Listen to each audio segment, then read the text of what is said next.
We'll move on to number 4.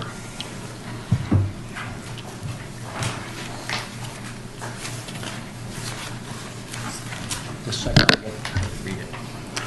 Oh, that's right, I have to read this, I'm sorry. Okay, agenda item number 4, rezoning for planned commercial development, DEV 2013-132, Nova Oaks Business Park, PCD. Mr. Chair, before we start the matter, one of our board members contacted me today and has a conflict of interest, which by law he has to briefly announce, and then he would be prohibited from voting or participating in the matter. Yeah, the applicant here is a client of mine. Okay. And he's filled out a form, so we're all right with the law. Okay. Okay. All right, fine. Can we hear from staff, please? Great. Thank you very much. Dennis Mrozek, planner with the City of Daytona Beach. The next item is a request by Joe Hopkins, the Performance Group, on behalf of George Knorr, to rezone 7 acres of land located at 840 South Nova Road from N4 Industrial Park and PCD, Planned Commercial Development, which is the Knorr PCD, to a PCD, Planned Commercial Development, which will be the Nova Oaks Business Park PCD, for the purpose of expanding the existing PCD boundaries and establishing permitted uses and entering into a PCD agreement. I've got the general location map up on the board for you. You'll notice that the corner piece right over there at Nova and Bellevue that's the Boulevard Tire PCD that was recently approved last year. Outlined, again, this is at 840 South Nova Road. The future land use of the property is general industrial and also retail. And the current zoning is the PCD, the green portion is the Knorr PCD, and then the darker portion is the M4 industrial zoning district. Proposed zoning, it'll be bringing all of the property into a PCD zoning. As far as the proposed PCD zoning, it is looking to expand the existing Knorr PCD, which was approved by the City Commission in April of 2001. This is going to be creating a new PCD zoning district. We're also going to be modifying the permitted uses. I have a list of all of the permitted uses within the staff report. Uses are consistent with the PCD that is currently existing and the M4 zoning district, which also is currently existing. Also being proposed is a modification to a signage plan. Specifically, there's a monument sign that currently exists, but the applicant has proposed 2 new directory signs, and I can get into that in just a little bit. I did want to give you a layout of the property. Here's an overview. If you take a look, what I've done was, and you can see most of the properties and most of the development, excuse me, is already built out. I'm going to superimpose the actual plan, and you'll see that a couple of things: the location of the existing Knorr PCD, and then the 2 buildings and the 1 building with the possible expansion of what can be done to the property. So you'll see it's pretty much already built out on the site. As far as the signage that I wanted to get into, the existing monument sign already exists on Nova Road. Stands approximately 6 feet tall. The directory signs, which are being proposed, one's being proposed on Nova, one is being proposed on Bellevue. Those are approximately 12 feet tall, and they identify the business names on the directory. I wanted to show you locations. The green box, that's the location of the existing monument sign.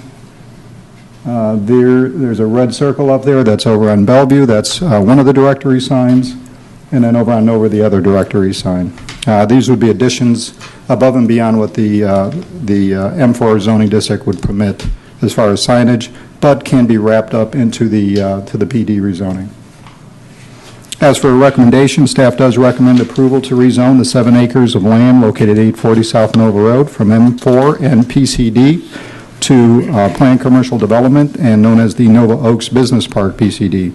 The item is tentatively scheduled to be heard by the City Commission for first reading on June 4th and second reading on June 18th, which is a public hearing. An affirmative vote of 6 is required to recommend approval to the City Commission. And that concludes staff's presentation. Are there any questions of staff? Thank you. Thank you. Can we hear from the applicant, please? Good evening, Mr. Chair and members of the board. My name is Joe Hopkins. I'm with the Performance Group at 100 Marina Point Drive here in Daytona Beach. I think Dennis really hit the high points on this. I'd like to think this is really more of a housekeeping issue for us. We've got a park that's 76% built out. It looks like an industrial or business park. It acts like an industrial business park, but it's got inconsistencies between the land use and the zoning, and we're trying to get that fixed. And we also looked to expand our permitted uses. The park itself is very much self-contained. The frontage is limited on Nova Road and also limited on Bellevue Avenue. So we think the signage itself is an important component to give the businesses and the merchants and so forth that are within the park some identity and some sense of direction. So I'd be happy to answer any questions. I think Dennis covered the high points, but if there's any questions you guys have, I'd be more than happy to answer them. Other questions? The question about the signage, in keeping with the signage along Nova Road, I believe it's 10 feet max, and you're asking for 12 feet. Is that correct? I just want to get some clarity for this height of the sign. The code allows for a monument sign to be 10 feet tall with a 2-foot base. Okay. So it's that's 12 the feet. combination is 12. Okay, so you're asking for 12-foot sign. Is it going to go above that, or are you talking about additional 2 feet above the 12-foot sign? No, the base is 2 feet, and the copy face itself is 10 feet. So it's still 12. combination is 12 feet. Okay. Thank you. Actually, I wanted to ask staff, how many signs would they be allowed at this? Is that over there? How many signs normally would be allowed on a property like this? Yeah, typically, with the amount of frontage that they have, they'd be permitted a monument sign up in Nova Road and a monument sign over on Bellevue. If they allow those two, how big would they be normally allowed to have? Well, I'd have to take a look at it. The problem was with the frontage on Bellevue, that they may not have enough for the full extent of the 60 square feet, which they would be permitted. I believe it would be 60 square feet permitted. It may be a slight reduction from that based on the frontage. Same thing with Nova Road, which is maybe why they haven't gone to the full height of the sign that they're permitted to right now. Right now, the sign over there on Nova Road is only 6 feet tall. And it could be because they just don't have enough frontage at that location to have the maximum amount of sign area that they would have. Okay. Yes. So within a relatively narrower frontage on Nova, they'll have two. And the question I have is, why not combine those two? You can understand the directory sign, you know, but to have two within that frontage is a question I would have. Please. When we started this project, the first business out of the box was Intamin's, and we permitted a PCD for them, and one of their requirements was to have an identification sign. They're the only business within the park that actually fronts on a public right-of-way. All the rest of the businesses are fronting internal to the park itself. So Intamin's is a retail element. They're our only retail element within the park, and as part of our agreement with them, we gave them signage, specific monument sign in the front. Our objective with the PCD is to get some signage for the other tenants within the park, and we're trying to have the directory sign be that vehicle for identification for the other tenants. So it is a deviation, particularly on Nova Road, that we would have two signs, but in light of what I just explained, having one retail tenant and then everybody else internal to the park that do not have frontage on a public right-of-way, I feel the need for signage is warranted in this case. Yeah, I understand the need for the signage. I was just thinking if there was a way to combine the two. I don't Is there believe. a way? I don't believe so. Our agreement with Intamin's preceded the park as a whole. That was the first building that we built, and then successively we added other businesses within the park. But Intamin's agreement is completely and totally separate from everything else in the park. Are there any, yes? Yeah, I normally would kind of argue a little bit on this, but I'm very familiar with the area, and you've done an excellent job in that area. You've made a silk purse out of a sow's ear in the area, quite truthfully, and I understand why you need this signage, and I see no problem. I can see the need for it, yes. Yeah. I also see the need, and this comes up a lot, like we had it at the hospital, because there were different departments at the hospital that it couldn't all be mastered on one sign, because with an arrow going here and an arrow going there, it was confusing. We had the same thing at the college, and then I think we've had other businesses that we've had to look at that's got this same unique problem that you need the exposure to know where you're going. Okay. Just for your benefit, within the PCD agreement under Exhibit C, page 1 of 3, there's a picture of the existing sign for Intamans, and it's centered in the front of their property within the scenic buffer area.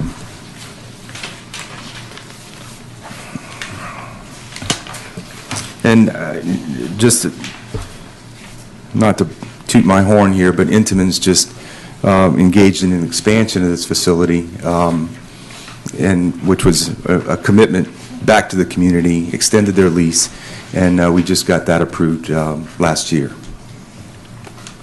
Okay, are there any more questions of the applicant? Thank you. Thank you very much. Thank you very much. Now, is there anybody in the audience who would like to speak in favor of this issue? Was there anybody who would like to speak against? Board, is there any discussion? If not, I'll take a motion. Make a motion we approve rezoning plan commercial development Nova Oaks Business Park DEV 2013-132. Second. We have a motion and a second. All in favor?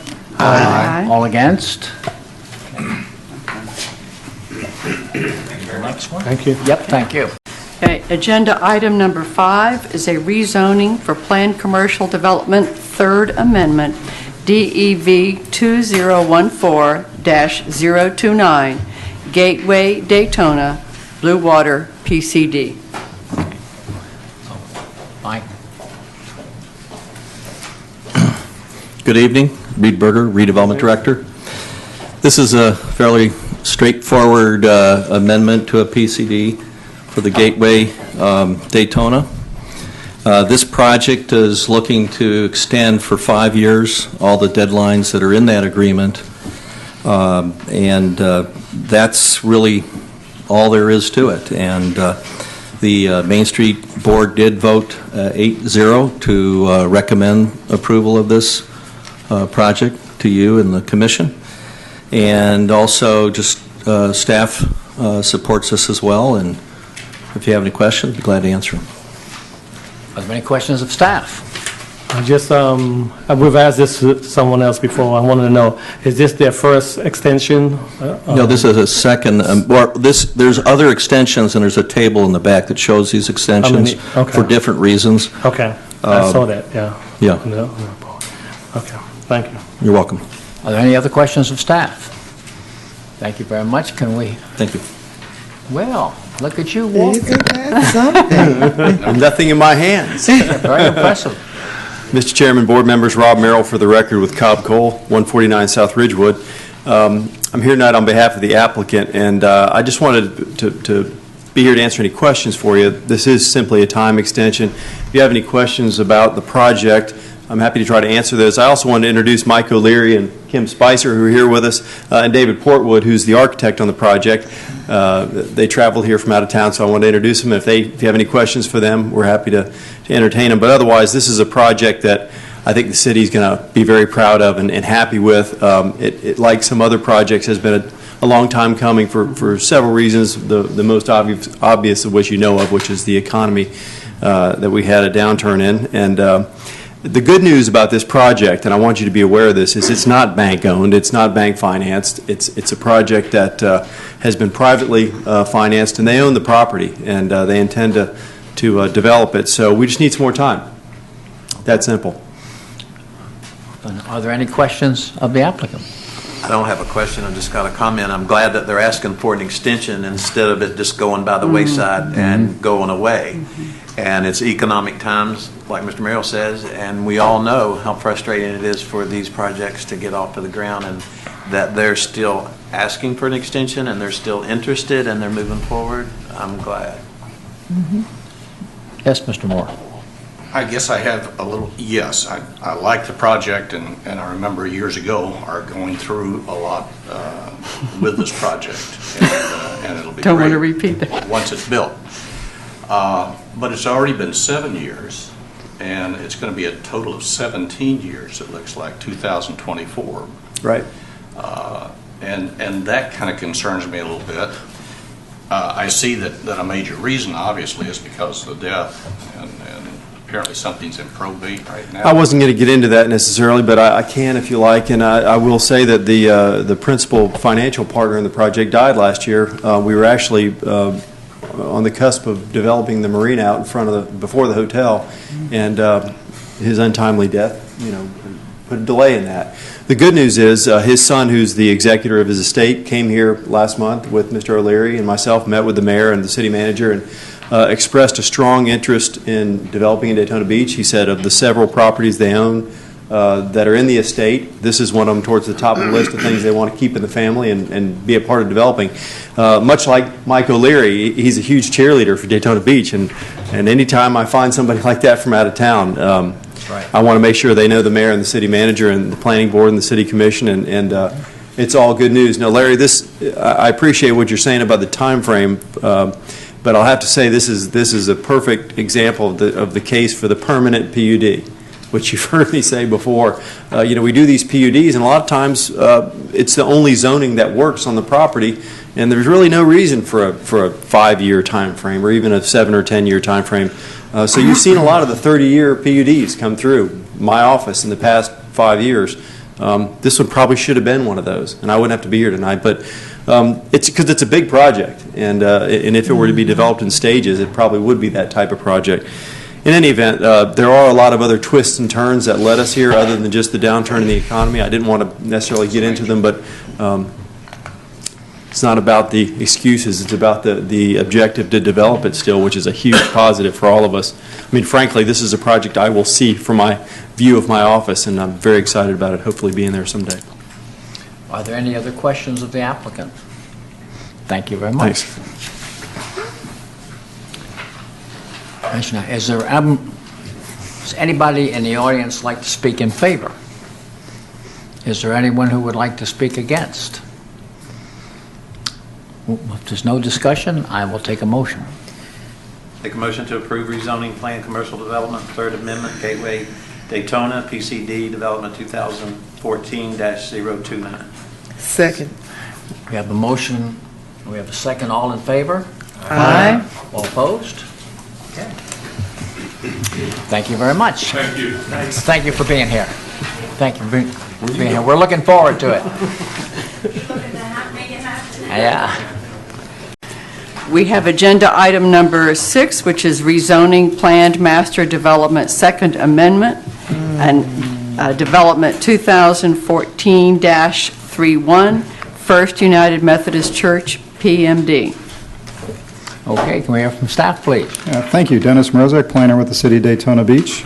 The next item is a request from Rob Merrill of Cobb Cole on behalf of Gray King, First United Methodist Church of Ormond Beach, to amend the existing Planned Master Development Agreement for property located west of North Williamson Boulevard and north of Strickland Range Road, extending the expiration date of the PD agreement by an additional 5 years and adding multifamily use to the list of permitted uses beginning in 2020.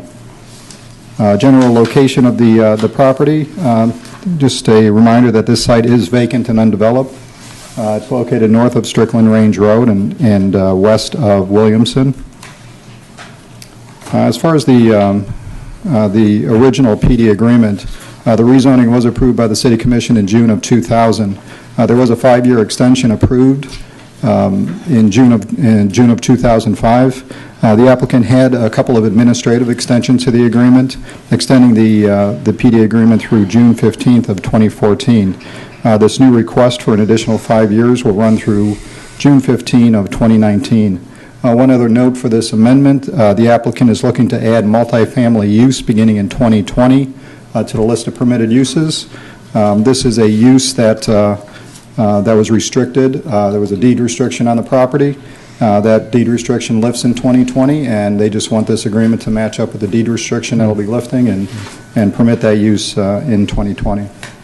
As far as a recommendation, staff does recommend approval of the Second Amendment of the existing First United Methodist Church PMD, extending the expiration date of the PD agreement by an additional 5 years, and adding multifamily to the list of permitted uses beginning in 2020. An affirmative vote of 6 is required to recommend approval to the City Commission, and the item is tentatively scheduled to be heard by the City Commission for first reading on June 4th, and for a second reading June 18th, 2014, which is the public hearing. And that concludes staff's presentation. Thank you very much. Are there any questions of staff? How many acres is involved in this? I didn't see it mentioned. I don't remember. That's what I was just A few looking years for ago. again. This is a total of, thank you, 78. 78 acres. I can't believe I don't have that in there. And what was the reason for the multifamily that you mentioned? I didn't quite catch that. And I can perhaps have Rob speak a little bit more on this, but there was a deed restriction placed on the property that would restrict any multifamily use until 2020. What they wanted to do in the PD agreement is just recognize that at 2020 that'll lift and it'll be a permitted use at that point. Gotcha. Are there any other questions of staff? Thank you very much. Can we hear from the applicant, please? Again, Rob Merrill for the record with Cobb Cole, 149 South Ridgewood, here on behalf of the applicant. Again, this is a time extension, same thing. Much like with the private sector, churches, are made up of people who are in the private sector, and the downturn in the economy had an effect on this. And you're going to see me here in a couple months with another large church like this that was considering moving westward. And both of them had a delay based on their internal change of leadership and such as well. If those of you who go to church, I'm sure you experienced some of that. Greg King is actually here with me tonight in the back. He tried to use my elementary school strategy of sitting in the back of the room and going unnoticed. And I saw him, so I'll expose him. If you have any questions for either one of us about the church or their intentions, they're the same as they were previously. Again, this, like I was telling Larry earlier, this is one of those examples that might be a good permanent PUD for whenever they're ready, because if they were to ask for it over and over again, it'd be the same thing for the most part. The multifamily would have been part of the original request, as you find with a lot of these larger mixed-use church projects. But Consolidated Tomoka, who I'm representing on the next agenda item, was the land seller, and I think for reasons of competition, they didn't want to have apartments because that was what they were doing on some of the other parcels out there. So they had a deed restriction that's going to run out. So we wanted to bring that current. Any questions of the applicant? Thank you very much. Is there anybody in the audience that would like to speak in favor of this issue? Was anybody against? Was any discussion by the board? If not, I'll take a motion. Make a motion to approve rezoning plan, Metro Development, Second Amendment, First United Methodist Church, PMD, Development 2014-31. Second. We have a motion and a second. Motion second. All in favor? Aye. Aye. All opposed? Okay. Okay. That's right. Agenda item number 7 is a rezoning for residential plan unit development, First Amendment, Development 2014-028, Bayberry Cove, RPUD. Thank you. Dennis Merzak, planner with the City of Daytona Beach. This is a request from Rob Merrill with Cobb Cole on behalf of Jeff Robbins, Golden Arrow West LLC, to amend an existing residential plan unit development agreement for property located at International Tennis Drive, extending the expiration date of the PD agreement by an additional 5 years and adding 7 acres to the existing 597-acre development. Get you an idea of where this property is located. First, the site is vacant and undeveloped. And it does lie west of the existing Bayberry, I believe it's Bayberry Lakes development over there, just west of LPGA Boulevard. As for Bayberry Cove, RPUD, the rezoning was approved by the City Commission in September 2006, with 597 acres and the potential of 1,200 single-family dwelling units. The applicant is requesting a 5-year extension to add 7 acres, making a total of 604 acres for the development. One of the things that staff did look at as we were going through the review on this, staff is recommending a condition to include adherence to Firewise development standards. These are standards that have been accepted by the state, and they have to do with proper development of locations that may be at risk of wildfires. And this area has been identified as a location that may be at risk. And there are certain standards that can be put in place, certain development standards that can be put in place that can limit the risk to these wildfires. So when the development does get developed, we would like to see Firewise standards be incorporated into the development. As for a recommendation, staff does recommend approval of the First Amendment to the existing residential plan unit development agreement for the property located at International Tennis Drive, extending the expiration date of the PD agreement by an additional 5 years, and adding a condition of approval that requires the property adhere to applicable Firewise standards. An affirmative vote of 6 is required to recommend approval to the City Commission, and the item is tentatively scheduled to be heard by the City Commission for first reading on June 4th and for second reading on June 18th, 2014, which is a public hearing. And that concludes staff's presentation. Is that Thank you very different? much. Any questions of staff? Those are different days and then, Are they? I just want to make sure. I hope not. Okay, maybe I misheard you. First reading, it says in the staff report, May 7th, and you just said June? Did I hear you? No, first reading should be June. Okay. June 4th, yeah. Thank you. And the staff report? Yeah, it was a late And the night. second reading, okay. Just caught it. It'll be June 4th, and we may want to check this, but I have June 4th for first reading and June 18th for the second reading. And this would be the same schedule as the ones before, and they Correct. say that June date's in there, so this is... Correct. Are there any questions of Thank you. staff? Thank you Thank you. very much. Can we hear from the applicant, please? Hope you're seeing a trend here. Yes, I noticed. For the record, Rob Merrill with Cobb Cole, again, 149 South Ridgewood.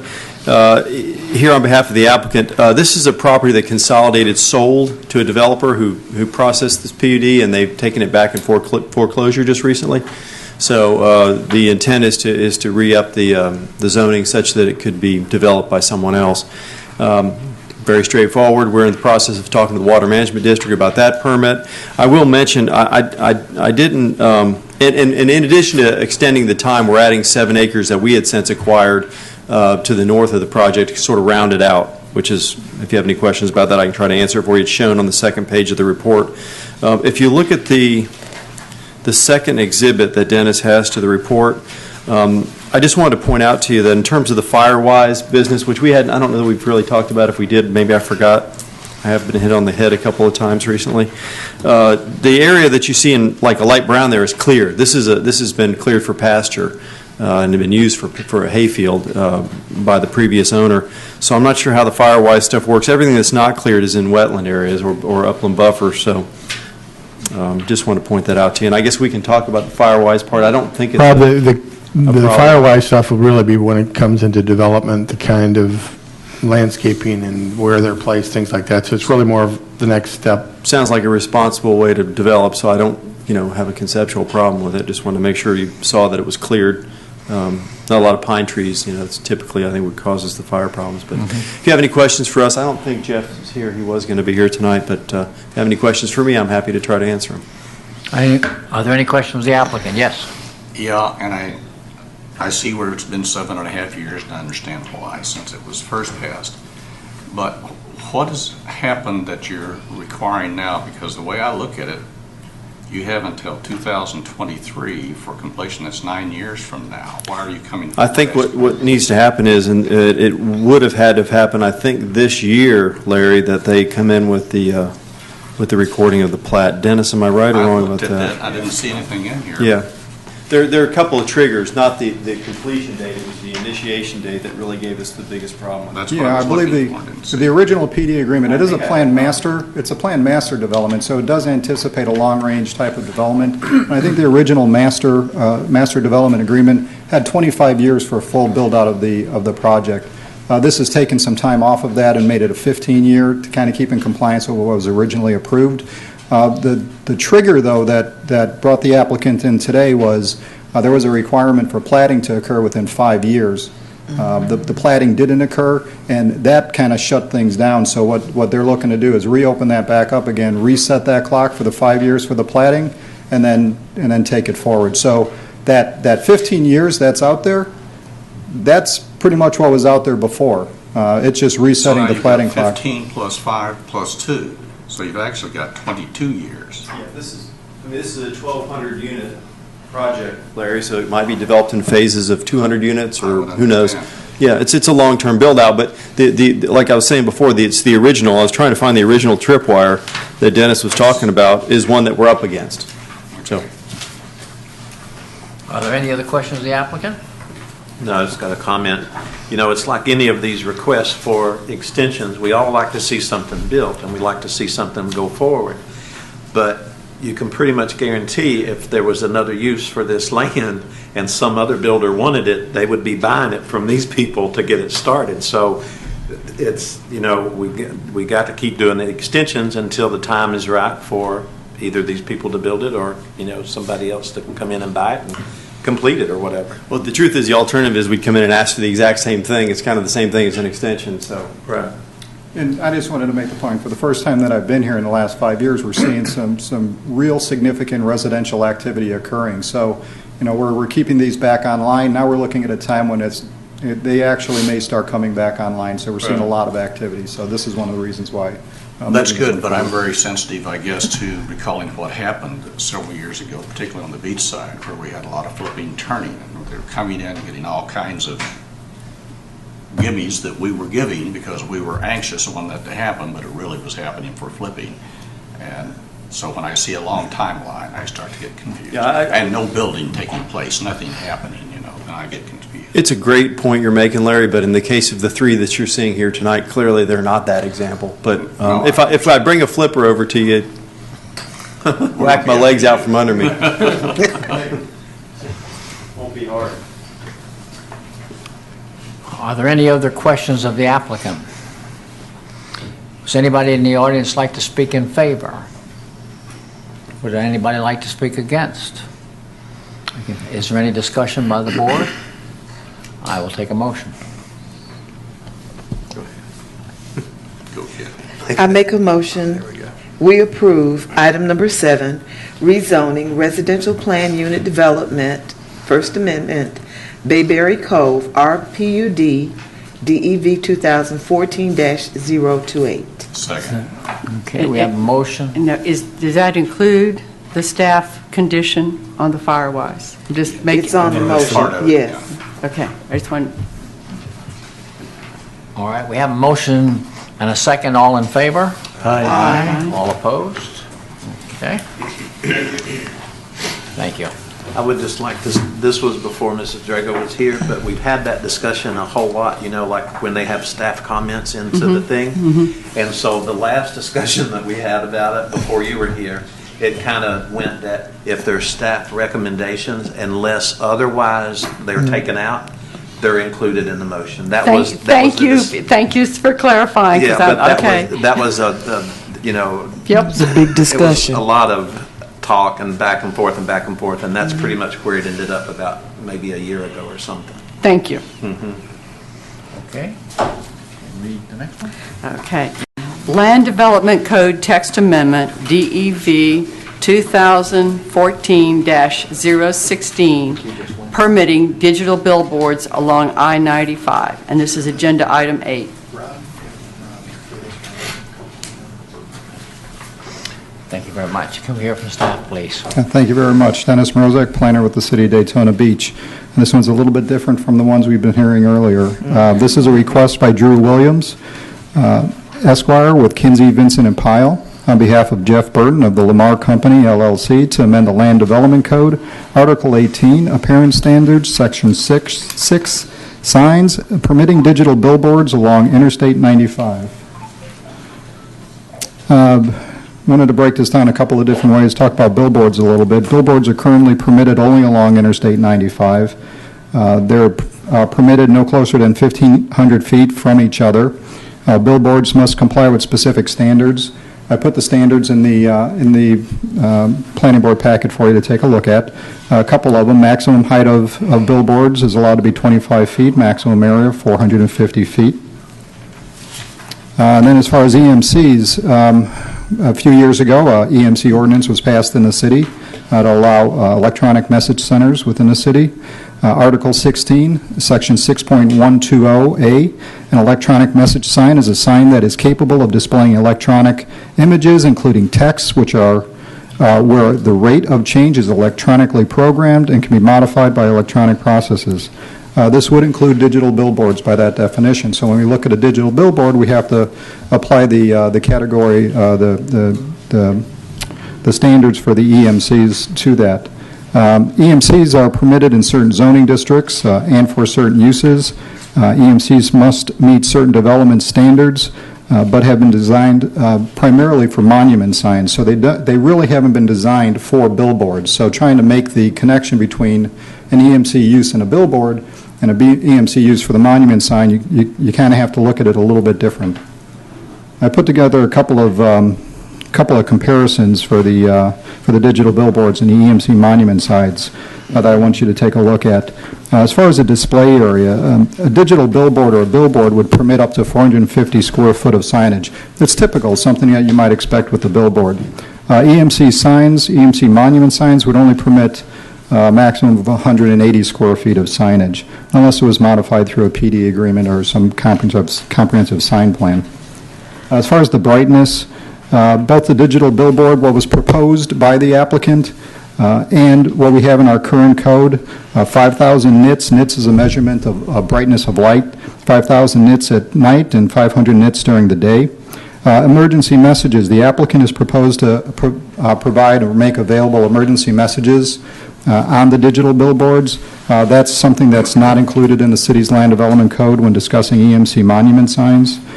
Timing of changes. The applicant has proposed that the digital billboards change every 6 seconds. The land development code for EMCs states it's every 60 seconds. That was a hotly contested item that went to the City Commission when we did the text amendment. Again, this was we weren't really discussing billboards, we were discussing the monument signs, but 60 seconds is the number they came up with. The applicant is proposing 6 seconds. Background color. The applicant is proposing multiple background colors. The EMC ordinance, the LDC, permits only a single color for a background color for the monument signs. And then as far as graphics, graphics are not permitted on EMC monument signs. The applicant didn't make a request to have graphics available on digital billboards. Could have been an oversight, but at this point they haven't made a request to have graphics included on the digital billboards. As far as the removal of existing billboards, the applicant has not proposed any removal of existing billboards. I've done a little bit of research on surrounding communities and other communities in Florida, and found that when a applicant comes in to request a digital billboard, quite often there is a give and take for taking a standard billboard out at a location to be able to put in a digital billboard. This could be a 3-for-1, a 4-for-1, sometimes even larger than that as far as removing regular billboards. And I say that because currently we only permit billboards on I-95. All other billboards in the city are non-conforming. If we did have the opportunity to do a switch out where we were able to get 4 billboards for 1, we can maybe take some of those billboards off of ISB and just move the digital billboards out to I-95 and be able to clean up the aesthetics a little bit over there at ISB. One of the other, I took a look, there were sign swaps. There's also the opportunity for square footage for, perhaps 1 square foot of a digital sign, 3 square feet of a regular sign has to be removed. These are different options. Like I said, I've done some research, but I haven't done nearly as much research as maybe would be needed to come up with a number of exactly what it should be. And as far as a survey of the city, one of the questions that came up after the staff report was written was exactly how many billboards do we have along I-95? And how many billboards could potentially we have on I-95? Those are very good questions. We took a look. It's going to take a little bit more time to be able to make that kind of a study as to what can be permitted. The other question was how many billboards are non-conforming outside of I-95? How many are on ISB? How many are in different parts of the city, whether on Nova or Mason or other places? So, things like that would take time to be able to analyze for staff. Excuse me. So, as far as a recommendation, staff has reviewed the amendment request and found that it may be considered consistent with the comprehensive plan. Approval of the request is a policy decision that will ultimately be decided by the planning board recommendation, followed by action of the city commission. And I just want to say that again, it's a policy decision that'll happen after a recommendation from the planning board and action by the city commission. Staff does support the board's recommendation. And as for the dates, the text amendment request is tentatively scheduled for June 4th and June 18th for the public hearing. An affirmative vote of 6 by the planning board shall be required to recommend approval to the city commission. And that'll conclude staff's presentation. Are there any questions of staff? Go ahead. Yeah, do all other sections of our billboard restrictions apply? They would. As an example, a malfunctioning sign, if they have a billboard sign that's malfunctioning, does it go through the 3-step process that could be removed if it wasn't taken care of? Well, I would say yes. It would have to still, because that's an EMC, and that's kind of a special type of a requirement for the EMC that we don't currently have with the static billboards, because it really isn't needed. Oh, I thought it was in with the billboard, maybe not. In EMCs, there's if it starts to malfunction, it has to be shut down if they have a violation. On attachment A, the first 3 are the violations, 1, 2, and 3.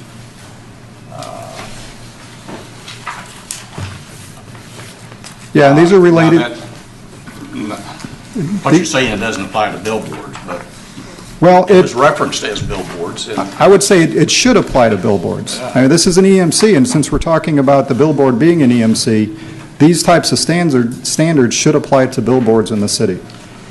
Well, you mentioned something that really I was coming up against too. This is trying to make a decision on something that I think probably needs a little bit more study by this board before recommending on to the city commission. Now, I understand this is coming from Rob and from the sign company, but and you have looked at it, but obviously I had several questions that I was concerned about, and I'm not so sure that this shouldn't be put off for a month or something so that we have a chance to dig in a little bit more and maybe have a meeting too. Well, and just to remind the board, this is an application that was submitted by the Lamar Company. This is not something that was staff-driven. So when we do get an amendment that's brought in by the outside, we take their amendment and we analyze it and then we present it to the board. We're not necessarily going with their application and making changes to it, because then it becomes almost staff's application. Now, I would love to work with the applicant to be able to get to a point that can address a lot of these issues, but at this point, this is the application that was submitted by the Lamar Company, and this is one that we have in front of us today. So we could agree that maybe we need another month on this to take a look and tie down some of these things that are coming. Well, that would be, I guess, an option for the board. Because what you're saying is or what I would understand is, like it or lump it, this is what's here, and I think there are several things that are questionable. And here, Are there any other, yes? Yeah, I have a question. So what, the city obviously has these type of boards that they're asking for, minus the graphics, all over the city with non-I-95, like right around the corner here, there's one. I don't know if that's a Not Lamar board, within the right? city. There are no electronic billboards within the city. There are around the city. So is that Holly Hills property, Yeah. that side of the street? Holly Hill, there's one Okay. in Port Orange, I think there's one in... How have they addressed it? Do we know how they've addressed it? We haven't researched the other communities' ordinances. Our ordinance isn't even permitted. Because it falls under the EMC, not a standard billboard, Yes, correct? in fact, this applicant proposed about 3 years ago to propose digital billboards and actually proposed removal of 4 for every one they put up. They did talk about the ordinances that they had in Port Orange and in Ormond, and that's how they got them there as well, was by proposing a swap out to remove some in exchange for some. That's not proposed. As part of this, I was asked of them as this was being processed, but they're not suggesting that at this point. Okay, thank We'll you. let the applicant speak for their... Thank you. Have they approached any other cities, or with the first city? Because obviously this would only No. take effect for our city I limits. I believe they've been to Port Orange, I believe they've been to Ormond Beach, obviously Holly Hill. It's, Isn't that a digital billboard on the east side of the Dunlawton Bridge? Yes. Yes. so it'd be an opportunity to do some research and see exactly, what was done in the other cities, the surrounding cities or other communities throughout Florida.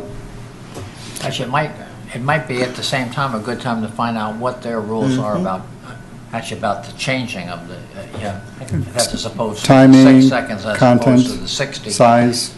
Yes, I agree with that.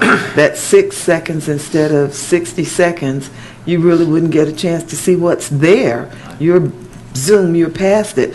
Plus, I think the information tonight, we need an opportunity to absorb it, and we need more information from you before making a decision. And one of the things I have seen is if you're traveling north on US 1 going into Holly Hill, there's a huge billboard there. And I think that changes like every maybe 30 seconds or 45 seconds or something like that. But again, I too would like to get more information as to how, other cities or other cities surrounding Daytona Beach is dealing with it, or maybe, and also get the number of billboards that's actually on 95, so we can kind of compare if we have to wheel and deal or give and take a little bit for the applicant. I think, I'd like to add one more thing. I would like to hear from the applicant, but the 6 seconds, I think, and I work in advertising, and I'm pretty sure it's 6 or 8, but that's pretty industry standard on billboards on major thoroughfares, and I think that's even, they probably address this, but that's standard for city. Typically, you don't need much more time than that.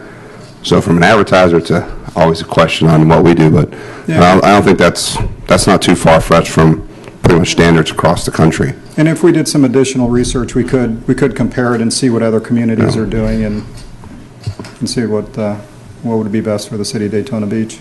There might be an opportunity here to really improve things overall, as well as upgrading our signage. Well, so many of our members More- weren't involved when we Right. initially went through the hassle. Who are you talking about? Sign ordinance, which was really No, quite we a did. struggle. Yes, it That's was. thorny. It's a difficult one. Thorny, yeah. All right, are there any other questions of staff? Thank you very much. Thank you. Thank you very much. Can we hear from the applicant, please?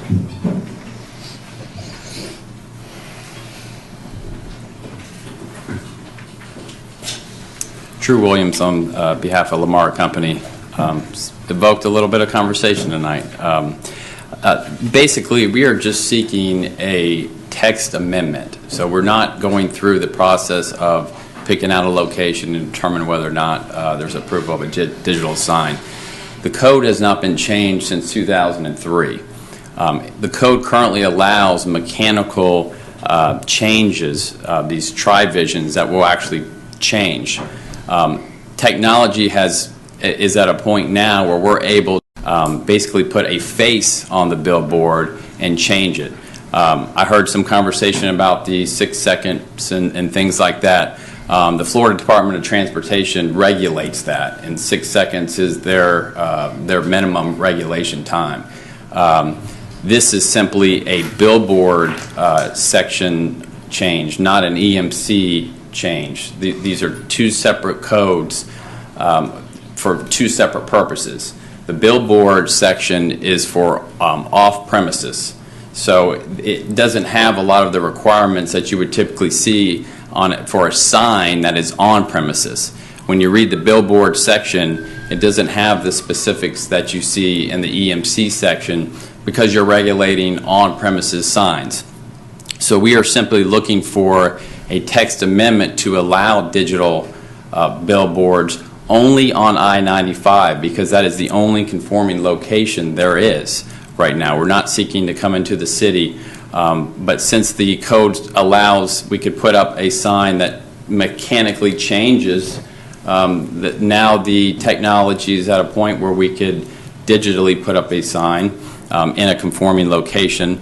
And it was also mentioned, I think the city would get some benefit out of this by allowing disseminating emergency information, hurricane evacuations, amber alerts, detours. So we think it's a modern technological advancement that the code is well behind, and we're simply looking for the text amendment, nothing else. And there is a lot of components of the digital code that all meet the standards set forth by the Florida Department of Transportation because they're wanting to make sure that there are no traffic concerns, there are no safety concerns. So everything you've seen in those proposed amendments complies with their strict regulations. And I have Jeff Burton who can answer any of the technological questions with the signs if anybody has any of those type of questions. Are there any other questions of the applicant? Yes. Then if it's a text amendment that you're looking for, would you have any objection for postponing it for a period of time so that we delve into this? I mean, I'm at the board's mercy. If they need more information, we will provide them that information.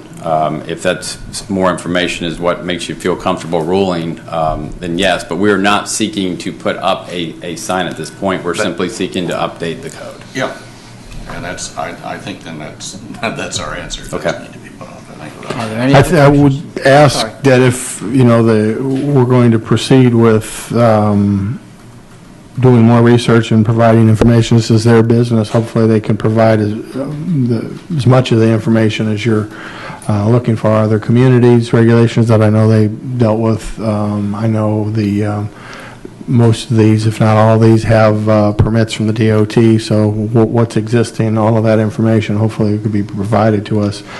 Turning this around, as you know, in 1 month, or we're sending out the package a week ahead of time, we don't have a whole lot of time to get it to you for next month, so, I'm not sure how much of the information the applicant has. But we would preserve the advertising, or just so that it would continue, but I would look to the applicant, that's their industry, to provide as much of this as they can. That's, sorry. Sorry, go ahead. That's my question with the extension. There has to be some quantifiable things. You can't just say more information. Like, then they come back in a month and they bring us some new data. So we still want more information. There needs to be a specific kind of a checklist of things to go gather, and bring back. So who comes up with that? Well, I think that Dennis has already started some things that he mentioned. I know size of sign was one thing that I had. And the amount of signs, how many are located, within How many are going to be that? allowed? Talking Right. about the timing? And obviously the timing is a problem. How many billboards on I-95, how many within the city are non-conforming, comparable regulations in Ormond Beach, Port Orange, possibly Holly Hill, and then looking at the DOT. Those are the notes I made. Okay. Right. Oh, maybe in addition, maybe not just in Volusia County, but maybe in another section of the another county on the I-95 corridor, maybe something you can just give us where we can have a little more information as to making a decision. I think truly we need to come up in the 21st century. We need the text and we need all this stuff, but we need to do it according to city regulations and then what's best for our community. So I think the additional information will help me anyway, and hopefully help our board to make a better decision. Sure. And I'm thinking, since there's not enough time Rick doesn't think it's enough time to get that information and have it out to us for our next meeting, let's just say 2 months. Yeah, what I would hope, if you get as much of this to us, we can sit down and discuss it with you, so we can make sure when we come back, we're coming back with an informative analysis and presentation of Yeah, I think the that is- liability, how many billboards are there existing, how many would this allow for, how many of those are conforming, how many of those not conforming, so hopefully we can get that information, but I know it'll be very difficult to be ready by next month. Right. Also, the going from a single color background, how are we talking about colors are being talked about? Or Jeff here's probably going to want purple and yellow polka dots down his. Yeah, and then the number changes a minute. And then also maybe the graphic, are you would looking think at graphics? So not looking at graphics, whether it's now or future use, maybe that's going to be clarified a little bit also. Okay. And also a reduction. Oh, I'm sorry. Yeah. And it sounds like there's a lot of questions, and we can answer those as quickly as we can get that. So I guess that's something we can look at. So you'll work with Dennis on it? Yeah, but, because all the questions that are brought up were brought up, by staff, because what if this, what if that, what if this? So Dennis is leading us onto what he wants, what city staff wants the answers to be, and what can be worked out between you all for whatever, and then brought back with, definite guidelines. This can be, a text amendment with a digital billboard, but this needs to happen, or that needs to happen, or it can't have graphics, or it can have graphics, or whatever. Because it's too open-ended, the way it is, the way we have it here. We don't have really any specifics. So if you don't mind a continuance for 2 months and work with staff and let them bring us back something concrete and something that's agreeable to you and agreeable to staff, then that's something we could, vote up or down. And that's fine. We can. I'll work with Dennis, and we'll get that information to him.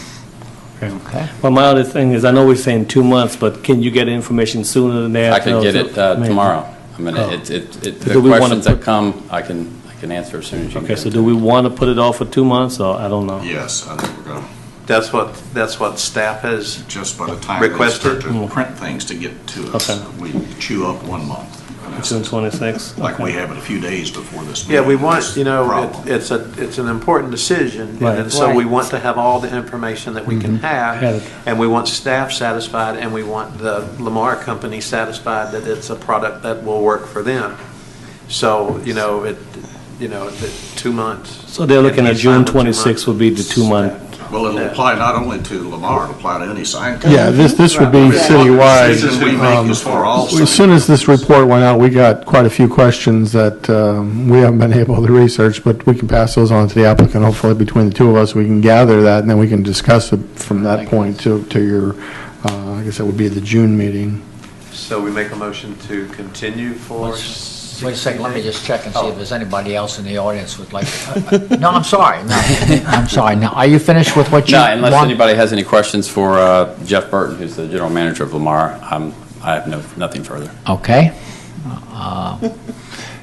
Was there anybody in the audience that would like to speak on this issue, either for or against? Yes, sir. Won't you come forward? Thank you very much. And we'll take your green sheet. My pen ran out, I couldn't. Oh, you ran out of I'll finish it Okay. in just a second. My name's Vern Weatherholz, I live at 3 Granville Circle, Daytona Beach. Listening to the discussion, it sounds like it's not only staff needs more time, I think that the city, you're starting something that you're not real sure of the code to start off with. And if you want to change the code in the city, it sounds to me like, you're kind of building for this one specific company. It's just what appears. Listening, when you say that you're going to come into an agreement with the company, I don't think that that's the right agreement. No, I don't think that's... No, this would apply citywide, it would apply to any user. I understand what you mean, but what you said, you'll get in with the company. And what was agreeable to the company and the city, I question your your wording on I'm that. sorry, you're right, that is what I said. The reason I said that was because this particular applicant, same applicant, proposed those kind of things before. They could be proposing to acquire interests in other ones, whether they own them today or initially or not. How that comes about, that really wouldn't be subject to the ordinance of who owns what. It would be just how the city would evaluate it. But I think that it puts a question mark in the observant citizens. I think that we probably misspoke, just because this is a company that's, applying for the thing. But for us to get the information from this company and for the city to have input, this company is the one that's before us. So it's for the whole industry of the billboards. It would apply to everyone that's coming for the billboards, not necessarily what this company wants. If it was what this company wanted, we would have all voted it in tonight and that would have been done with it. But instead, we have questions, and it's something that's never come to this extent before us, and so that's why we're asking for more information. If there's another company that comes in and has this request, we want to have the discussion, we want to have the knowledge, of all the knowledge that we can get, and then XYZ billboard company comes in 6 months and says, okay, y'all have passed this ordinance now, I want permitted under this, then that's what would happen. I understand that, but the city staff does the research. It makes a recommendation to you, or you in turn, this board makes a recommendation to the commission. And, and I think that you're allowing something to proceed definitely before you have all the information, that's obvious. And some of the things that the city's going to have to is going to have to research is what they want to allow to happen. That's why we didn't vote on it tonight. I understand That's why that. we're continuing it, so we can get that information. Well, I think that, just like I say to the casual observer, that it was going pretty fast here, and I don't think that the company should give you the information. I think that the staff should give you the information. You should go off of their recommendation. Okay. I think that's good business. Okay. Thank you. Thank you very much. Does anybody else like to speak in favor or against this issue? Yeah, I'm going to get one from. I wonder if you'd fill out a green sheet for us, too, before you go, please. You already have it? Okay, you already did it. Make a motion, we continue Land Development Code text amendment permitting digital billboards along Interstate 95, DEV 2014-016. What's the date? June 26th. Till June the 26th? Second. Okay, we have a motion and we have a second. Motion second. All in favor? Aye. Aye. All opposed? Okay, so that'll be continued.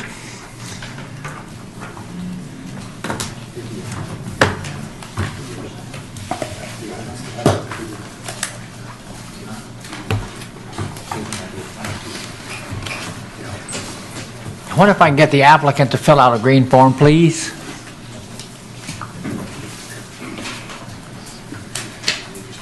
And the forms are, oh, you already got it. Thank you very much. Okay, I guess we now go to other business. Downtown Blue Road Redevelopment Area Board report. The Downtown Blue Road Redevelopment Area Board met on April 1st at 12:07. We had the normal agenda. Roll was called. Minutes were approved. There was one action item. That was DEV, DEV 2014-035, conditional use, Nathan's Hot Dogs. It was a request for a permit for outdoor table service. And this was in the RDD1 zoning district. The site is 100 Bay Street, which is where Rocco's is. And that was approved for the outside table service. There was a brief discussion on the streetscape trees for Beach Street. We've been discussing this for several months. We got an update about the trees, the type of trees that would be best suited for that area. And then we had one comment from Mr. Public. Mr. John Nicholson was there with us, and it was referencing the placement or the replacement of trees along Beach Street. There were no board comments, and the meeting was adjourned at 1:10. Okay, thank you very much. Midtown redevelopment? Okay, I attended the Midtown Redevelopment Area Board meeting on Tuesday, April 8th at 6 o'clock. Followed our printed agenda. We had a police department report, code enforcement report, and one item agenda, Daytona Toyota South. And they are moving or looking at putting Daytona Toyota South behind the Krispy Kreme donut where the old Lincoln place was, the car lot. And so they're going to redevelop that and do that. That was approved. Then in addition to that, after that meeting ended, we had a Midtown workshop on April the 22nd, right here at the city from 4 until 8.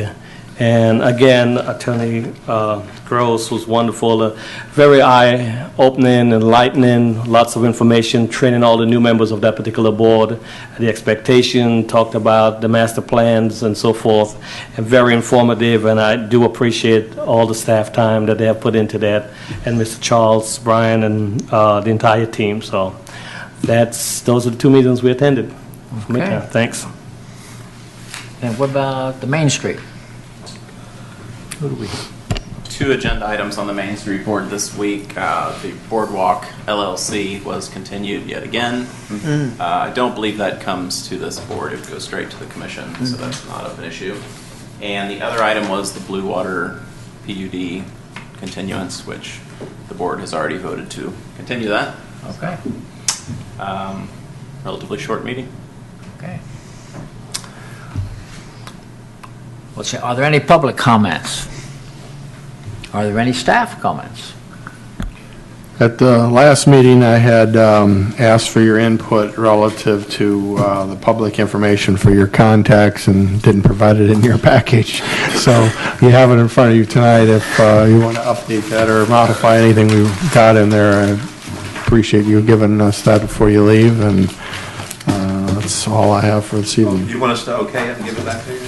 If you don't have, Change, right? I don't hear from you, if I don't hear from you, we'll keep it as is. If you have a concern and want to update something, let me know.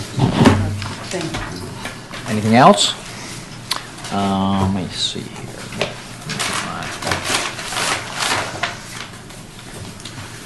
Are there any board member comments? Yes. Mr. Nicholson isn't here tonight. You call him for a well-being check? So I thought that I would mention. Are you planning on taking his place, or? No, but we had an applicant come forward that they wanted a text change, and we've been asking for about 6 years now to review submerged lands, and it's never come forward. When are we going to do that? It is in the draft land development code, and there is recommendations on all the things Mr. Nicholson asked about in that land development code. Yes. But, okay. Are there any other comments from the board? I have a question. We had a letter in our packet this evening. It's been a long time since our last meeting, and we voted on the Tarragona Way shops. Did we not approve that and send that on to the city commission? Yes, and actually that's on scheduled for first reading at the next city commission meeting. Well, actually it's for transmittal. It was the comprehensive plan amendment, and that is going to scheduled for the commission to decide on the next meeting for transmittal. That's what I thought. Okay. Okay, are there any other comments? I just want to ask a question on the digital sign that we had when it said text, and it's, once again, it's because I'm new. Will we see what comes back from the staff? Would it be in the form of the text that would actually go into the land development code? What I saw were the billboard text, and then I saw the EMC, but a text change. I mean, we'll live with that, and we'll work from that. So when I looked at this, I was glad that all the other members had the same reservations that I did about the topic. And so, but I just want, when it comes back to us, will you have draft language for us? We will put it into a draft language for you, and with a analysis and explanation of everything for you. The reason we didn't do it in this case was because the text was prepared by the applicant, and it wasn't necessarily in the correct format that we would normally do a text change. So what I did was pulled out the actual information that they had and what their intent was, and I separated that out, and I said this is what they're looking to do without the actual text change. But the next one, if we do work with the applicant and try to put something together that fits into the format of our land development code, then you're going to get a strike-through underline of that text. Well, your presentation was very helpful, and I look forward to that. Thank you. Right, thank you. I have one other comment.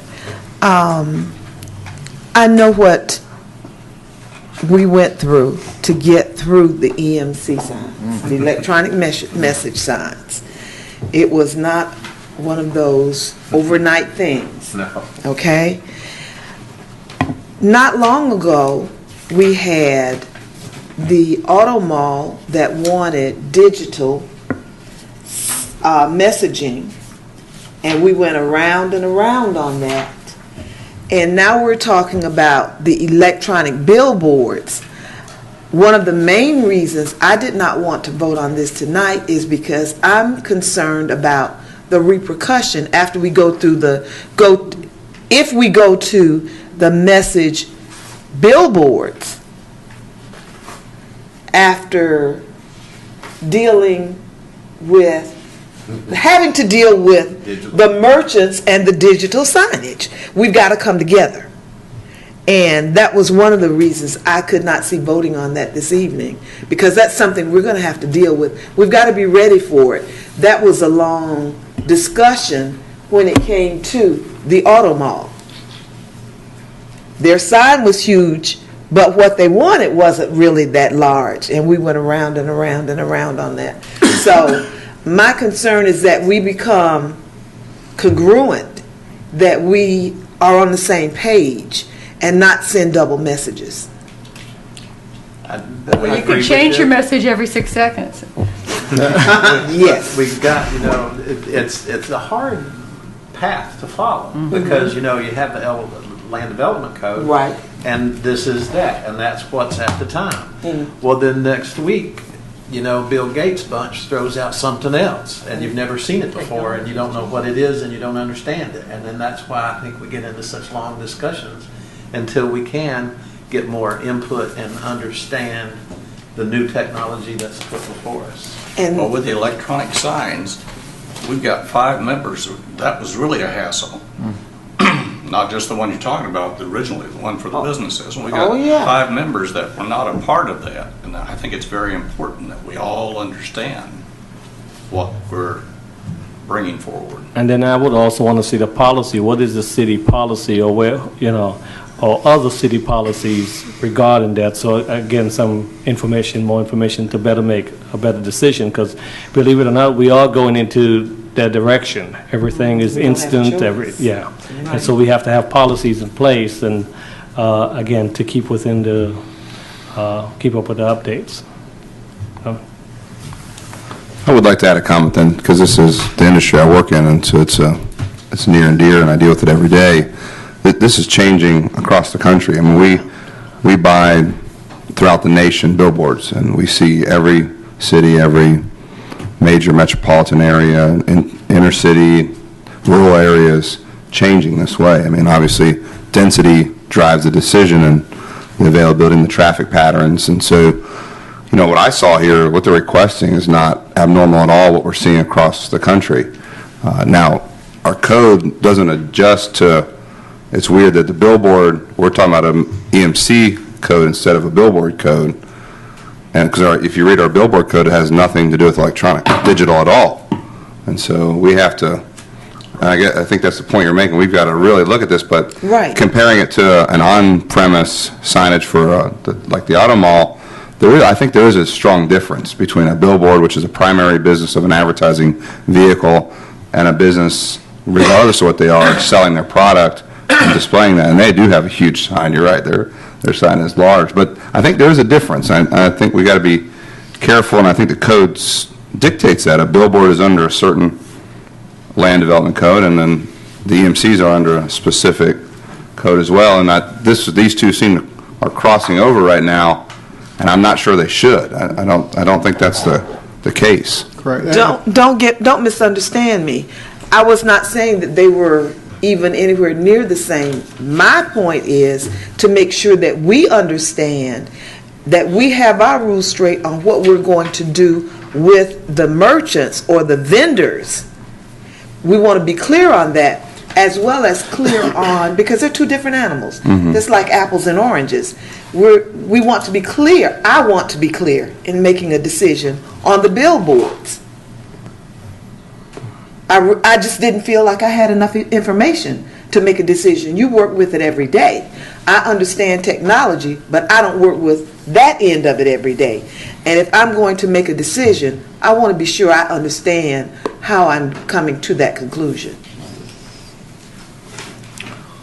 Are there any other staff? You're adjourned.